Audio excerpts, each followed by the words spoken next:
ఇప్పుడు నేటి సొసైటీలోని ప్రస్తుతం ఉన్నటువంటి ఈ సమాజంలోని ఎటు చూసినా గాని జంజీ, జంజీ, జంజీ అని చెప్పేసి ఒక మాట బాగా వినిపిస్తుంది కదా! ఇప్పుడు అటువంటి జంజీయే అటు ఇటు తిరిగి మన ఇండియన్ ఆర్మీకి ఎసరు పెట్టిందన్నమాట. చూడండి ఒకసారి మన భారతదేశం ఎటు పోతుందో ఒకసారి చూడండి. ఒక బంగ్లాదేశ్ యొక్క పరిస్థితిలోకి వెళ్ళిపోతుందేమో అనిపిస్తుంది నాకు. ఒకసారి ఆలోచించండి. ఎందుకంటే బంగ్లాదేశ్‌లోని జంజీ చేసిన గందరగోళం ఆర్మీ వాళ్ళే పట్టుకొని కొట్టారు వాళ్ళు. మీరక్కడ చూసే ఉన్నారు కదా! ఆర్మీ వాళ్ళంటే ఎవరు? మన భారతదేశాన్ని రక్షిస్తున్నటువంటి ఒక దేవుళ్ళాళ్ళు. వాళ్ళని మనం పూజించాలి. దేవుళ్ళతో సమానంగా పూజించాలి. నిజంగా వాళ్ళు బోర్డర్‌లో డ్యూటీ చేయకపోతే గనక ఆర్మీ అదే విధంగా కేంద్ర భద్రతా బలగాలు. నిజంగా మన భారతదేశానికి పహారా కాయపోతే గనక మనం ఎప్పుడో చనిపోదుం. తెలుసా మీకు? అటువైపు నుంచేమో చైనా వచ్చి మనల్ని ఆక్రమించేసుకొని, మనల్ని అందరూ కూడా చంపేసి, భూమంతా కూడా ఆక్రమించేసుకొని ఇటువైపేమో పాకిస్తాను, అటువైపేమో బంగ్లాదేశు, ఇటువైపు నేపాల్, ఇటువైపు శ్రీలంక, మయన్మారు మొత్తం అందరూ కూడా అటాక్ చేసి మన భారతదేశాన్ని చిన్న, చిన్న, చిన్న ముక్కల కింద అయితే కొరుక్కొని తినేద్దనమాట. సో, ఇదంతా ఎందుకు చెప్తున్నానంటే, ఒక పెద్ద సంఘటన జరిగింది. ఈ జంజీ జనరేషను లాస్ట్‌కి ఆర్మీ దాకా వెళ్ళిందని చెప్పాం గదా!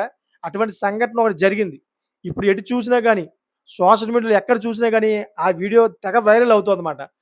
ఎవరైతే ఆ వీడియోకి కారణమైన వ్యక్తి ఉన్నారో, ఆ వ్యక్తినైతే నిజంగాను సమాజం అంతా కూడాను ఛీ! థూ! అని చెప్పి ఆవిడ మీద ఉమ్మేస్తా ఉన్నారన్నమాట. సో, నిజంగా ఆవిడ గురించి ఇప్పుడు నేను చెప్తాను. సంఘటన ఏం జరిగిందో చెప్తాను. చెప్పిన తర్వాత మీకేమనిపిస్తుందో మీరు కామెంట్ చేయండి. నిజంగా. ఎందుకంటే మన భారతదేశం ఎటెళ్ళిపోతుంది. జంజీ అని చెప్పేసి మన భారతదేశాన్ని ఏ విధంగా తీసుకెళ్తానని చెప్పేసి మీకు అర్థమవుద్దన్నమాట. మోడీ గారిని అనవసరంగా వీళ్ళు తిడతా ఉన్నారు కదా! మోడీ గారు చేసింది తప్పా? లేకపోతే మోడీ గారు చేస్తుంది ఇప్పుడు కరెక్టా అని చెప్పేసి మీకు అర్థమవుద్ది. మన భారతదేశాన్ని చాలా విలువగా తీసుకెళ్తూ మోడీ గారు వెళ్తూ ఉంటుంటే, కానీ కొంతమందైతే ముష్కరులా తయారయ్యి మన భారతదేశంలో ఉంటూనే, మన భారతదేశానికి కావాలనే బంగ్లాదేశ్ లాగా అయితే కిందకి లాగేద్దాం. ప్రపంచ దేశాల్లో ఇంకేం విలువ లేకుండా చేద్దాం అని చెప్పేసి చేస్తా ఉన్నారన్నమాట. సో, అసలు కారణం ఏంటి? నేను చెప్పాను గదా! ఈ ఆర్మీ మీద నేను చెప్పాను కదా! జంజీ అనేది ఈ ఆర్మీ దాకా ఎళ్ళిందని. ఈ ఆర్మీ దాకా ఏ విధంగా ఎళ్ళిందని చెప్పేసి నేనిప్పుడు చెప్తాను క్లారిటీగా మీకు అర్థమైపోద్దన్నమాట. ఏదైతే లడఖ్ ఉందో జమ్మూ కాశ్మీర్‌లోని, ఈ లడఖ్ ప్రాంతంలోని ఈ కార్గిల్ అని చెప్పేసి ఒక గేట్ ఉందన్నమాట. కార్గిల్ అంటే తెలుసు కదా మీకు. 1996లోనో సంథింగ్ ఈ కార్గిల్ యుద్ధమైంది. ఈ యుద్ధం అయినప్పుడు ఎంతోమంది మన భారత సైనికులు, భద్రతా బలగాలు ఎంతోమంది చనిపోయారు. మన దేశం కోసమే కదా! సో, అటువంటి దానికి సంబంధించిన కొంచెం మీటింగ్ అటు జరుగుతోందన్నమాట. ఈ లడఖ్ ఎళ్ళే దారిలోని. సో, జమ్మూ కాశ్మీర్ నుంచి ఇదే లడఖ్ జిల్లా నుంచి అంటే జమ్మూ కాశ్మీర్‌లోని లడఖ్ జిల్లా మాట ఇది. ఇదే లడఖ్ జిల్లా నుంచి ఈ ఢిల్లీకెళ్ళే కూడా రూట్ కూడా ఉందన్నమాట. చాలామంది ప్రయాణికులు ఆ ఢిల్లీకి ఎళ్తా ఉన్నారు. ఆహ్, ఆహ్, ఆ రూట్ అంటమాట. ఆ రోడ్ అంతా కూడాను ఢిల్లీకి వెళ్తా ఉన్నారు. ఇటువంటి క్రమంలోని ఈ భద్రతా బలగాలు అంతేకాకుండా ఆర్మీ వీళ్ళందరూ కూడా పహారా కాస్తా ఉన్నారక్కడ. ఎందుకంటే అక్కడ ఈ కార్గిల్‌కి సంబంధించిన కొన్ని విషయాలు కొన్ని మీటింగ్‌లు గూడా జరుగుతూ ఉన్నాయక్కడ. అంతకుముందు సంబంధించిన ఇయన్నీ కూడా భారతదేశం యొక్క భద్రతా ప్రమాణాల యొక్క మీటింగ్‌లు గూడా జరుగుతూ ఉన్నాయి. ఇటువంటి క్రమంలోని సెంట్రల్ మినిస్టర్స్ అంతేకాకుండా పెద్ద పెద్ద అధికారులు అంటే ఆర్మీ అధికారులు, అంతేకాకుండా కేంద్ర భద్రతా బలగాల యొక్క అధికారులు అందరూ కూడా వెళ్తా ఉన్నారు. అంటే వీవీఐపీ ఏరియా అయిపోయిందది. ప్రెజెంట్ అంటే అప్పుడున్న సిట్యుయేషన్ బట్టి వీవీఐపీ ఏరియా అయిపోయింది. ఇటువంటి క్రమంలో దగ్గర దగ్గర 2-3 గంటల దాకా అయితే ఈ పబ్లిక్ ఎవరైతే ఉన్నారో జమ్మూ కాశ్మీర్ నుంచి ఢిల్లీకెళ్ళేటువంటి ఈ పబ్లిక్ ఎవరైతే ఉన్నారో, ఈ పబ్లిక్ అంతా కూడాను అక్కడ ఆర్మీ వాళ్ళు ఆపేశారన్నమాట. ఆర్మీ వాళ్ళు ఆపేసి వీవీఐపీలందరూ కూడా వదులుతా ఉన్నారు. ఇటువంటి క్రమంలోనే ఒక మినిస్టర్ కూడా వచ్చాడు. ఈ మినిస్టర్ వచ్చినప్పుడు పబ్లిక్‌నంతా కూడా ఆపేసి మినిస్టర్ మాత్రం వదిలారు వీళ్ళు. ఎప్పుడైతే ఈ విధంగా మినిస్టర్‌ని వదిలాడో అక్కడ ఒక యువతే ఆగ్రహంతో ఎంత ఆగ్రహం అంటే నిజంగాను ఆర్మీ వాళ్ళని కనీసం గౌరవం లేకుండాను ఎంత పెద్దగా కేకలు వేస్తూ, "మేము జంజీ మేము తలుచుకుంటే ఏమైనా అవుతది. జంజీనేమి నువ్వు ఆపుతావా?" అని చెప్పేసి మేమందరం కూడా నిరసిస్తున్నాం. "నువ్వు ఏ విధంగా మమ్మల్ని ఆపుతావు?" అని చెప్పి అక్కడ ఉన్న వాళ్ళందరూ కూడా రెచ్చగొట్టి, అక్కడ ఉన్న వాళ్ళందరి దగ్గర కూడా మద్దతు తెలిపి అక్కడి నుంచి అక్కడైతే బైఠాయించి ధర్నా చేయడానికి ప్రయత్నించింది. చూడండి ఒకసారి. అంటే అక్కడ ఆర్మీకి గౌరవం ఇచ్చినట్టేనా మీరు ఒకసారి ఆలోచించండి. ఎటు పోతుంది మన సమాజం?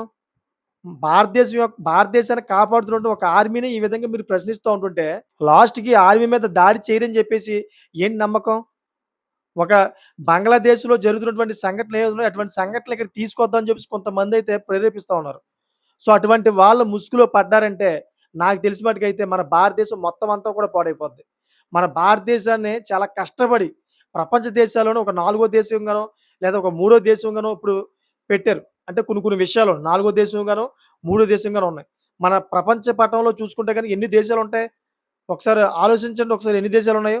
ఇన్ని దేశాల్లోని మన భారతదేశం ఒక మూడో దేశం కింద ఒక నాలుగో దేశంగా ఉందంటే దానికి ప్రధానమైన కారణం ఏంటి? మన భారతదేశానికి కృషి చేసినటువంటి ఎవరైతే నాయకులున్నారో నాయకులే కదా! ప్రెజెంట్ మోడీ గారు కూడా దీని గురించి చాలా బాగా కృషి చేశారు.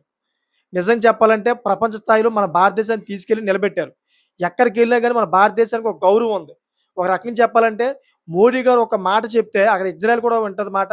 అంతేకాకుండా ఇక్కడ ఏదైతే మన జపాన్ ఉందో జపాన్ కూడా వింటది. రష్యా కూడా వింటది. అంతేకాకుండా ఏదైతే అమెరికా ఉందో అమెరికా కూడా ఉంటది. మోడీ గారు ఒక్క మాట చెప్తే గనక యుద్ధాలు కూడా ఆపే పరిస్థితి ఏర్పడతాయి. సో చూడండి అటువంటి గౌరవం సంపాదించుకున్న ఈ మోడీ గారి గురించి కూడాను జంజీ చాలా చండాలమైన వ్యాఖ్యలు చేస్తా ఉంది. So, okay. అక్కడి దాకా వదిలేయండి. కానీ ఆర్మీ జోలికి వెళ్ళడం మాత్రం ఇది పద్ధతి కాదు. ఆర్మీ జోలికి వెళ్ళడం మాత్రం ఇది కరెక్ట్ కాదని చెప్పేసి నాకు అనిపిస్తా ఉంది. ఎందుకంటే దేశాన్ని కాపాడుతున్నటువంటి ఇటువంటి ఆర్మీ జవాన్ల మీద ఈ విధంగా అయితే విరుచుకుపడడం కరెక్ట్ కాదని నాకు అనిపిస్తుంది. మీకు కావాలంటే గనక మీరు సోషల్ మీడియాలో సెర్చ్ చేయండి. లడఖ్‌లోని ఆర్మీ మీద తిరగబడిన జంజీ అని చెప్పి కొట్టండి. ఆ వీడియో వస్తదన్నమాట. ఎంత దారుణంగా అరిసిందంటే వీడియో తీస్తూ నీ అంతేంటో చూస్తా. మేమంతా కూడా జంజీ మమ్మల్ని ఆపుతావా అని చెప్పేసి అక్కడ ఉన్న వాళ్ళందరూ కూడా రెచ్చగొట్టి మొత్తం అందరూ కూడా అక్కడ ధర్నా చేయించడానికి సిద్ధమైందన్నమాట. చూడండి ఒకసారి. అది అక్కడితో ఆగిపోద్దా? అది అక్కడితో ఆగదు. ఎందుకంటే ఆ న్యూస్ ఏమవుద్దంటే తీసుకెళ్ళి దగ్గర దగ్గరగా ప్రపంచ దేశాల ముందు పెడతదన్నమాట. రేపొద్దున ఏమంటారు?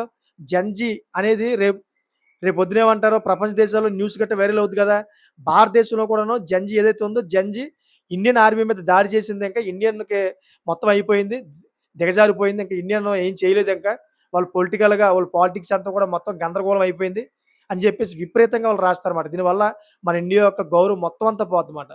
చాలామంది ఇయన్నీ కూడా తెలుసుకోకుండాను ఎక్కడ ఏం మాట్లాడాలో, ఎక్కడ ఏం చేయాలో తెలియకుండా ఎక్కడ పడితే అక్కడ జంజీ, జంజీ అని చెప్పి మాట్లాడుతూ ఉన్నారు. ఇప్పుడు మళ్ళీ ఏమైందంటే ఆ మహిళ ఎవరైతే ఉన్నారో ఆ మహిళ ఒక వీడియో రిలీజ్ చేసింది ఇంకోటి. క్షమించండి నన్ను. నాకిప్పుడు రియలైజ్ అయింది.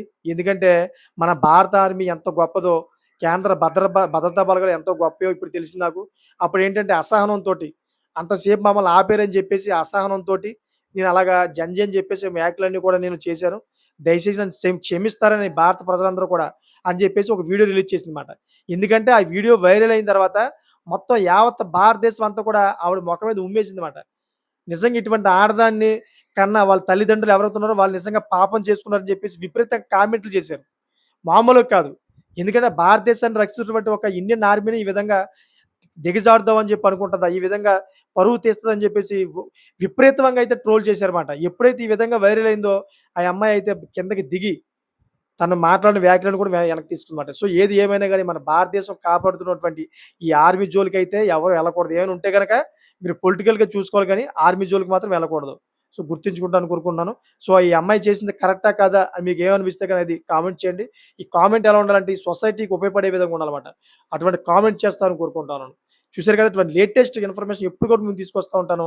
నా ఛానెల్ సబ్స్క్రైబ్ చేసుకోండి. Thank for watching friends.